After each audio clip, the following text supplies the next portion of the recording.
Norm Mitch, how you Hey, doing Tim. today? Good. You know what? You've been scoring these deer officially for quite a while now, and you've done a bunch of them. Have. I have never had a deer score. You know me, I like to put meat in my freezer. Oh, yeah. And I'm shooting does. Just eyeballing this deer. Let's see how close you are. I would say this deer's probably close to a 140 class. Close to a 140 class, Yeah. which is that pretty good for a muzzleloader? That's excellent for a muzzleloader. When you're looking at this deer, this is a typical deer because It doesn't have any what we'll call abnormal points. This is a very symmetrical rack. Everything matches one side to the other. we're going to show folks how they can roughly score a deer at home. You're gonna need some kind of a wired cable. This is a brake cable off of a bicycle. You're gonna need a folding rule. And the kind that works the best for me is the kind that has an extension. The third thing, and this is probably the most vital piece, is just a measuring steel tape. Everything is measured in 1/8 of an inch for whitetails. You have to do everything to the closest 1/8 of an inch. We've got a score sheet, and you can get this from the Boone and Crocket website. It's boone-crocket.org. And so what I do is I just start at the top of the sheet and go down. First thing up here is how many abnormal points does this one have? We already pointed out this one doesn't have any, so we can move on past that point. We're going to count these points: 1, 2, 3, 4, 5, 6, 7, 8, 9, 10. So we've got a place for a 5 one side and 5 on the other. The next piece of information they want is a tip-to-tip spread. So this is about 7 2/8 inches.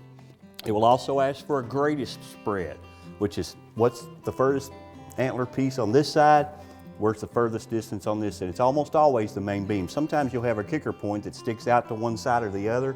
That would be your outside edge, but most of the time it's the two main beams. Again, you lay your tape across there, and this one is about 18 2/8 inches.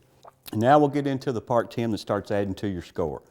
You hear it talk about a lot. We talked about the inside spread.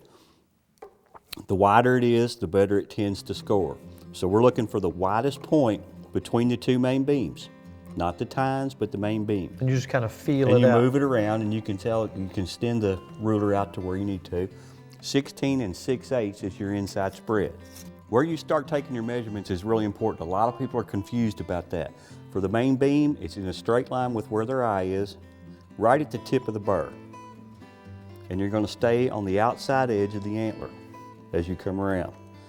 So we're going to roll this thing right out of here in the middle of the antler, all the way out to the tip.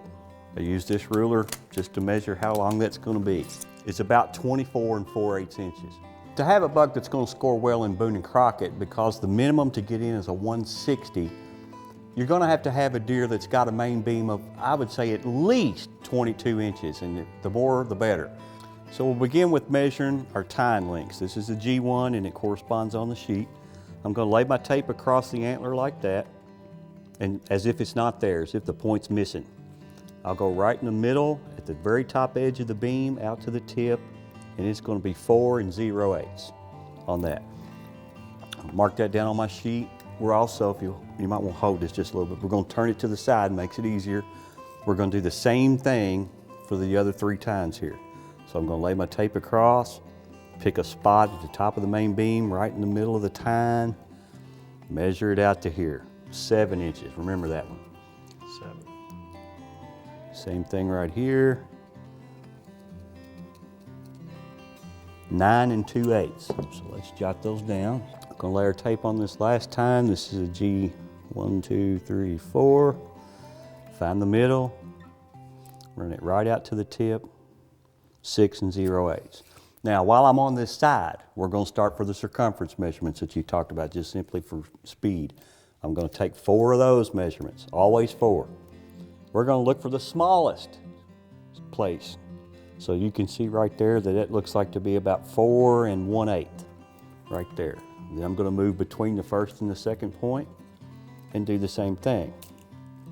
I'm just going to slide this tape up and down this spot until I find the smallest. Going up this way, about right here is 3 6/8. Here's our third measurement.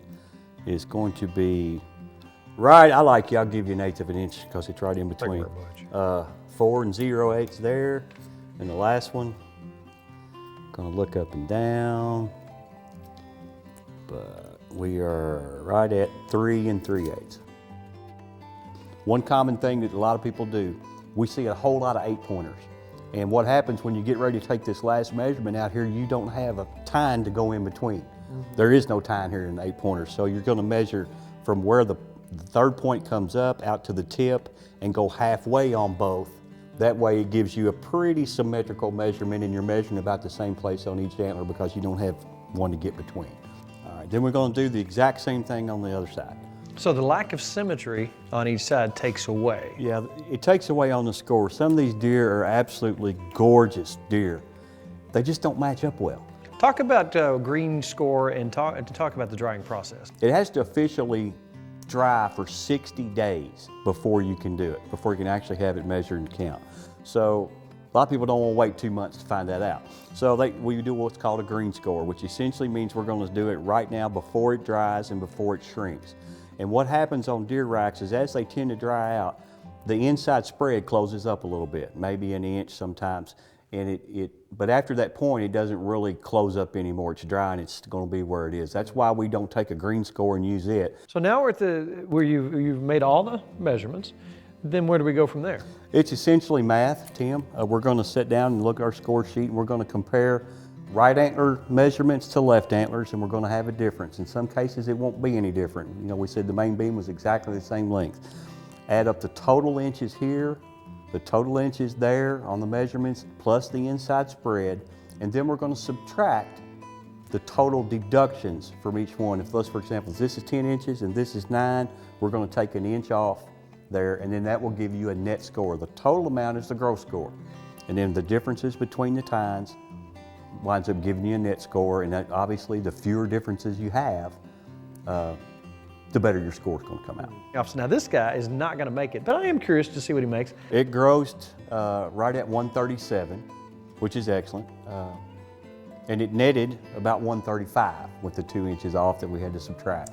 And we got some guys coming in later who are going to be in that 170 plus club, I do Awesome. believe. That'd be awesome. I can't wait to see what the math is. Yeah, it should be great. All right. Oh man, Norm, you got one now. Yeah. All right, let's set him up here. Danny Baker. Yes, sir. From Rockcastle County. Yes, sir. You just had to bring a deer in here and make mine look like a baby. I couldn't help it. I know. Tell us the story behind this deer right here. Well, all I can say is I walked out and got in a place where I was going to hunt, and he walked out, and I shot him. Come on, you got a better story than that. Earlier today, we found out how to score a deer. Okay. Now, the deer that Norm scored was a typical, symmetrical 10-point. Right. Now, I'm glad you brought this one in because this is anything but typical. Norm, I think you got your work cut out for you on this, and this is not exactly like what we were looking at earlier. You might have tipped me a little sooner about this thing. That's impressive. I don't care what it scored. Now, Mr. Baker asked a very good question that a lot of people get hung up on. What is a point? For official scoring, it's got to be at least an inch long, and it's got to be longer than it is wide. In a non-typical case, we're going to add all the lengths of the non-typical points to the score, Gotcha. rather than subtract them like we do with the typical. We'll see after we figure out all the ones that are not normal points. We'll add all those up, do the normal score like we did on the one previously, and see what we got.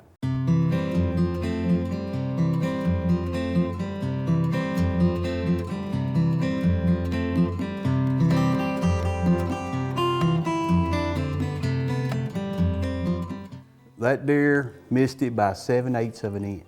7/8 of an inch. Missed what? Less than an inch, making the minimum for Boone and Crocket. So what is it? That's a 184 and 1/8 is what it scored, and it takes a 185 to get in there. So You were close on that Yeah. 190. I'm telling you, that's about as close as it You can gets, get. trust Yeah. me. But if you're talking about what a Boone and Crocket is, you can use this as an example because this is what it takes.